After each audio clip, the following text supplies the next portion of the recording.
Good morning. I'm Pastor Corby Johnson from Safford, Arizona, and I serve a United Methodist Church here. It has been an exciting time in Safford.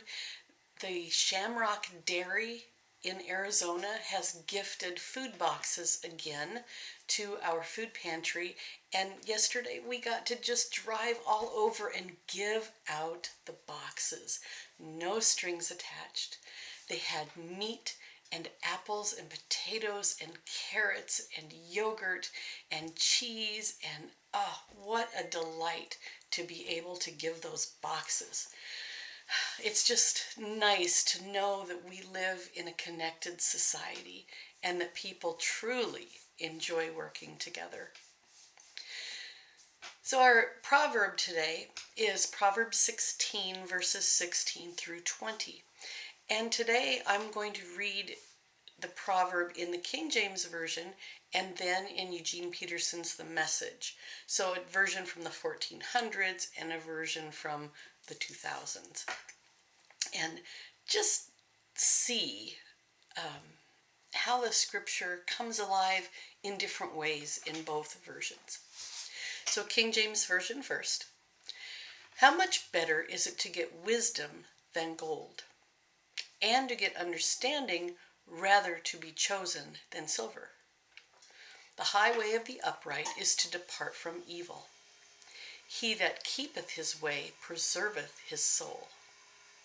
Pride goes before destruction, and a haughty spirit before the fall.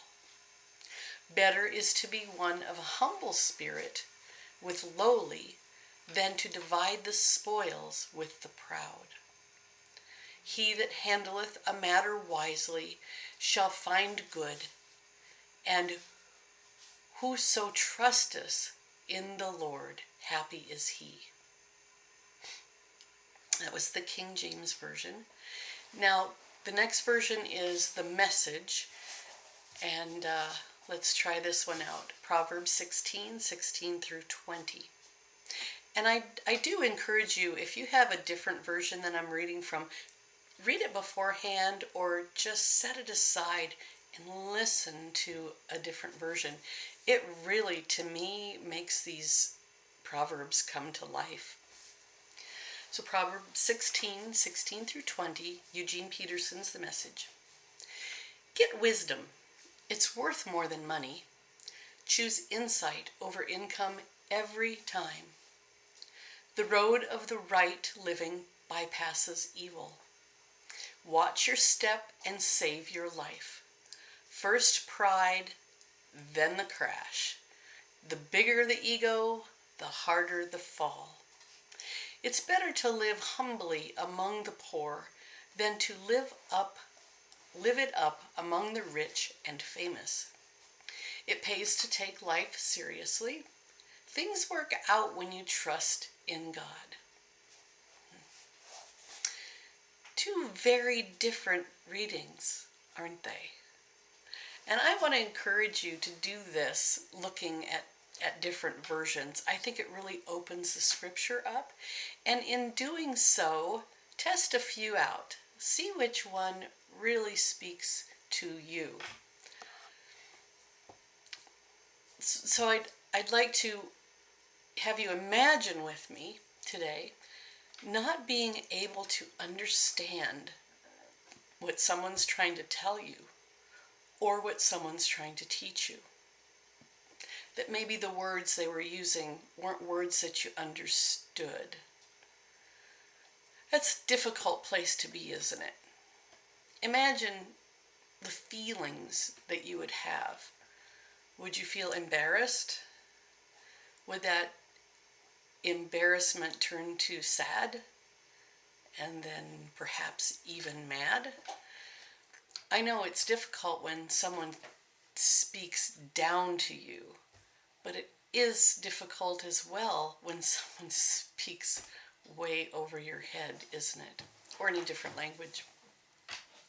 So just imagine how fast, how quickly our language is changing in this world. And these are not the only scripture scriptures that will be in our lives. In our lifetime, we will see more versions of the Bible that people are trying to update and use verbiage that we use today.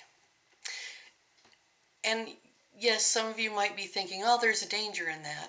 Well, yes, but there's also a danger in using a language that is archaic that people today do not understand, right?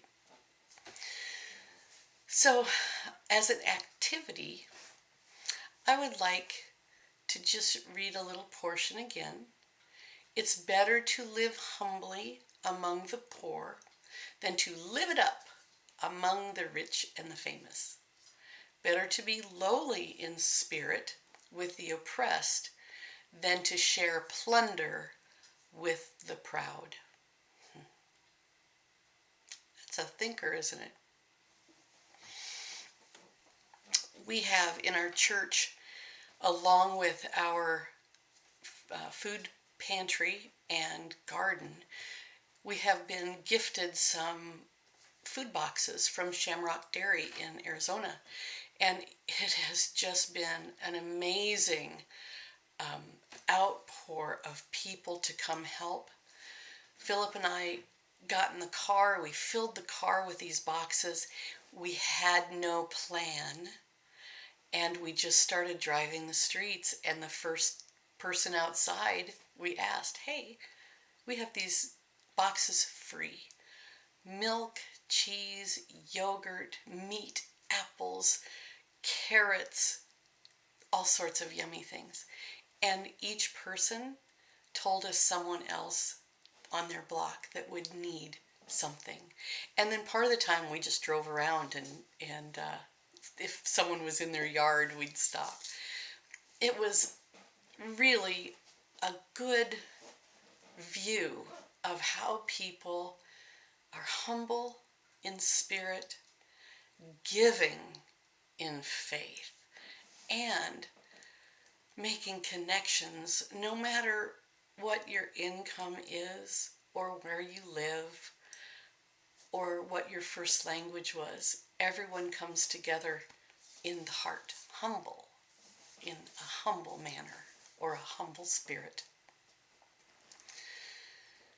So our focus verse today is one verse, but I'm going to read it in both versions. So here, let's see. Message. Okay. Verses 19 and 20. Better to be lowly in spirit along with the oppressed than to share plunder with the proud. He that handleth a matter wisely shall find good, and whoso trusteth in the Lord, happy is he. And then 19 and 20. Better it is to be of a humble spirit with the lowly than to divide the spoil with the proud. Isn't it fun to be able to have spoil or goodies to share? Look around in your home or at your work. What would you be able to share with someone in need today? God's blessings. We'll see you tomorrow.